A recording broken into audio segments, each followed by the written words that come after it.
இந்த மாதிரியான விஷயங்கள் எல்லாம் நம்ம வந்து நம்மளோட பேச்சுல பயன்படுத்தணும் அப்படின்னா நல்ல மதிப்பெண்கள் உண்டு. நான் முதல்ல சொன்ன விஷயம் தான். ஒரு 3 விஷயம் பார்ப்பாங்க. என்னென்ன பார்ப்பாங்க அப்படின்னா கருத்து, மொழி நடை, குரல் வளம், இதெல்லாம் பார்ப்பாங்க. சரியா? அப்ப அந்த கருத்துங்கிறது தான் நான் முதல்ல சொன்ன விஷயம். என்ன அப்படின்னா அந்த கூகுள் நெட்ல எல்லாம் பார்க்காதீங்கன்னு சொன்னல, பார்க்காதீங்க, புக்கை தேடி எழுதுன்னு சொன்னல. ஏன் புக்கை தேடி எழுதுனா உங்களுக்கு கிடைக்கிற புத்தகமும் உங்க ஃப்ரெண்டு வராங்கல்ல, போட்டிக்கு வேற ஸ்கூல்ல இருந்து வராங்கல்ல, அவங்களுக்கு கிடைக்கிற புத்தகமும் ஒரே புக்கா இருக்காது. மகாத்மா காந்தியடிகளை பத்தி நிறைய இடத்துல எழுதியிருப்பாங்கப்பா, நிறைய பேர் எழுதியிருப்பாங்க. அவங்களுக்கு கிடைக்கிற புக்கும் இன்னொருத்தவங்க, சரியா? அதாவது இன்னொருத்தவங்களுக்கு கிடைக்கிற புத்தகமும் ஒண்ணா இருக்காது. ஆனா போன்ல கருத்து ஒண்ணா தான் இருக்கு. சரியா? அதெல்லாம் பார்க்கக்கூடாதுன்னு சொன்னேன். அப்ப வெவ்வேறு கருத்துக்கள் அவங்க எப்படி பண்ணுவாங்க? ஒரு பேச்சு போட்டிக்கு போனோம் அப்படின்னா மட்டும் புது புது கருத்துக்களா நம்ம கொடுக்கும் பொழுதுதான் நம்மளோட பேச்சு நல்ல பேச்சா, சிறந்த பேச்சா, பரிசுக்குரிய பேச்சா, நல்ல பரிசு வாங்குற மாதிரி பேச்சா அமையும். புரியுதா நான் என்ன சொல்றேன்னு? எப்படி பேசணும் புரியுதா? புரியுதா? அடுத்து மொழி நடை அப்படின்னா உச்சரிப்பு. சரியா? இப்போ ஒரு தமிழ்ல பாடல்லாம் படிக்கிறீங்கன்னு வச்சுக்கோங்க, அதே மாதிரி பேச்சு வெறும் செய்தியா இருக்கக்கூடாது. பிறந்தார் வளர்ந்தார் அப்படி இருக்கக்கூடாது. இடையில இடையில என்ன பண்ணணும்? மேற்கோள்னு சொல்லுவாங்கல்ல, பாரதியார் பாட்டு, பாரதியார் பாட்டு, சரிங்களா? அந்த மாதிரி பாடல்கள் எல்லாம் என்ன பண்ணலாம்? இப்ப தமிழ் மொழியின் சிறப்புன்னு நம்ம ஃபர்ஸ்ட் சொன்னோமா? தமிழ் மொழிக்கு பாரதிதாசன் ஒரு வரி சொன்னார். நீங்க படிச்சிருக்கீங்களா? 5th ஸ்டாண்டர்ட்ல படிச்சிருக்கீங்களா? என்ன பாட்டு படிச்சீங்க சொல்லுங்க.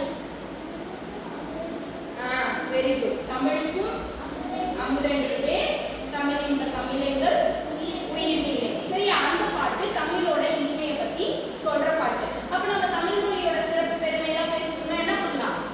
அந்த பாட்டை இடையில இடையில சேர்த்துக்கலாம். சரியா? அப்ப நல்லா இருக்குமா? பாட்டோட சொன்னா நல்லா இருக்குமா? அப்ப அந்த பாட்டு சொல்லும்போது நம்ம என்ன பண்ணணும்? சத்தமா பேசணும். புரியுதா? மற்ற இடத்துல நார்மலா பேசணும். இந்த மாதிரி பேசும்பொழுதும் நம்மளோட பேச்சு நல்லா இருக்கும். சரியா? குரல் வளம் அப்படிங்கறத நல்ல சத்தமா பேசுறது. புரியுதா?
சரியா? தேடி பாரதிதாசன் மட்டும் 5th படிச்சீங்களா? கனியிலே ஏறிய சுளையும்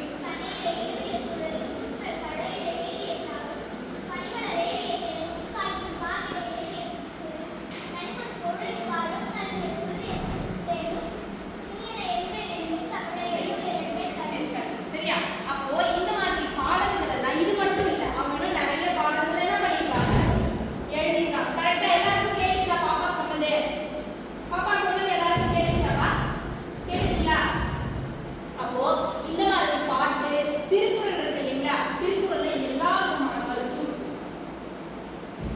அப்போ எல்லா கருத்துக்களும் என்ன பண்ணலாம், நம்ம அந்த மாதிரியான விஷயங்கள் திருக்குறள், பாரதியார் கவிதை, பாரதிதாசன் கவிதை இதெல்லாம் நிறைய படிச்சு நம்ம என்ன பண்ணணும், எப்பவுமே நம்ம மனசுல பதிய வச்சுக்கணும். நிறைய மனப்பாடம் பண்ற பிராக்டிஸ் நம்ம வளர்த்துக்கணும். சரியா? மனப்பாடம் பண்றதுக்கான பிராக்டிஸை நம்ம நிறைய வளர்த்துக்கணும். நம்ம மனசுல சின்ன வயசுல இருந்து நீங்களாம் ரொம்ப சின்ன பசங்க, கரெக்டா? ஆமாவா? நம்ம இப்பதான் ஸ்கூல் படிச்சுட்டு இருக்கோம். நம்மளால என்ன பண்ண முடியும், எவ்வளோ படிச்சாலும் நம்ம மனசுக்குள்ள வச்சுக்க முடியும். சரியா? அப்போ அவ்வளோத்தையும் நம்ம என்ன பண்ணணும், சின்ன வயசுல இருந்தே படிச்சு மனசுல ஏற்றி வச்சுக்கணும். நமக்கு எந்த தலைப்புக்கு நமக்கு எது தேவைப்படுதோ அதை எடுத்து யூஸ் பண்ணணும். சரியா? இப்போ தலைப்பு கொடுத்து பேசுறத நம்ம சொல்லிட்டோம். சரியா? ஆமாவா? இப்போ தமிழ் துறைக்கு போறீங்க, பாப்பா இங்க இருக்கானா? பார்க்க தெரியும், அக்காவை கேட்டு பாருங்க. அவங்க அப்பதான் முன்னாடி என்ன பண்ணுவாங்க அப்படின்னா, மகாத்மா காந்தியடிகள் இல்ல தந்தை பெரியார்னு வச்சுக்கோங்க, தந்தை பெரியார் அவ்வளவுதான் சொல்லுவாங்க. ஓகேவா? வேற எதுவுமே சொல்ல மாட்டாங்க. என்ன தலைப்பு எதுவுமே சொல்ல மாட்டாங்க. தந்தை பெரியார் பத்தி நம்ம நிறைய பேசலாம். அவர் நம்ம பெண்களுக்காக நல்லா படிக்கணும். முன்னாடி காலத்துல தான் பெண்கள் என்ன பண்ண மாட்டாங்க, படிக்க மாட்டாங்க, படிக்க விட மாட்டாங்க. சரியா? ஆனா அவங்க எல்லாம் நிறைய படிக்கணும், அவங்க எல்லாம் வேலைக்கு போகணும் அப்படின்னு என்ன பண்ணாங்க, அவர் நிறைய சொன்னாரு. சரியா? அது மாதிரி அவர் நிறைய பண்ணாரு. விடுதலைக்காக போராடினாரு, சாதி ஒழிக்கணும், அந்த மாதிரி விஷயங்கள் அவர் நிறைய பண்ணியிருக்காரு. அப்ப எதை பத்தி அவங்க பேச சொல்றாங்கன்னு என்ன பண்ணுது தெரியாது. அப்ப அவரை பத்தி எல்லாத்தையும் நம்மளால படிச்சுட்டு போக முடியுமா? முடியாது. சரியா? அப்போ அவங்க கொடுப்பாங்க தலைப்பு, அங்க போனோன்னு தான் கொடுப்பாங்க. அப்ப நம்ம ப்ரிப்பேர் பண்ற டைம் எவ்வளோ இருக்கும், ரொம்ப கம்மியா இருக்கும். 1/2 மணி நேரம் 5 நிமிஷம் தான் இருக்கும். அந்த மாதிரி விஷயங்களுக்கு என்ன வேணும் அப்படின்னா, நம்ம எல்லாத்தையும் படிச்சு தெரிஞ்சு வச்சுக்கணும். அப்பதான் அவங்க என்ன தலைப்பு கொடுக்குறாங்கன்னு நமக்கு தெரியும். நம்ம தந்தை